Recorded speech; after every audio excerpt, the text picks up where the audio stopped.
In 1526, Spanish explorers brought 100 Africans they had enslaved to San Miguel de Gualdape, a former colony in present-day South Carolina. Within weeks, the people they had enslaved revolted, then vanished, and the colony failed.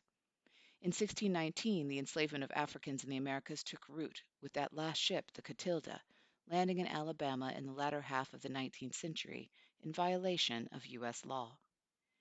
Before the practice became illegal, during the Atlantic slave trade's first century, an enslaved woman named Tituba, likely an indigenous Central American, became the first of Salem to be accused of witchcraft. There's more to the story of how the United States of America was born, of course, but the horrors continued after the Revolutionary War, including the Trail of Tears, President Andrew Jackson's removal policy that forced Cherokee Nation off its lands east of the Mississippi River to present-day Oklahoma. Over 4,000 Cherokee died. Harriet Tubman was then a young woman, enslaved in Maryland. In the mid-19th century, 100 years before Rosa Parks, Elizabeth Jennings won her case against racially segregated transportation in New York. Dred Scott was still then enslaved, fighting for his freedom, which the Supreme Court of the United States denied him, along with citizenship for any African American, enslaved or free. Then came the Civil War. Afterward, the 13th Amendment, which outlawed slavery. Sort of. And did I mention that the Iroquois inspired the Constitution they were amending? During that war, Ida B. Wells was born. She fought lynching and, despite Elizabeth Jennings' success, continuing segregated transportation. Wells also co-founded the NAACP that later ousted her, for some would argue not being enough ladylike.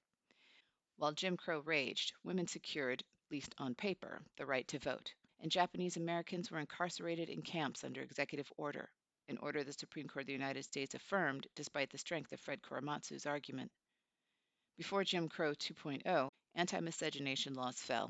The United States established more internment camps. Its president, by executive order, banned Muslims from entering the country. All the while, we are guaranteed equal protection of the law. So they say.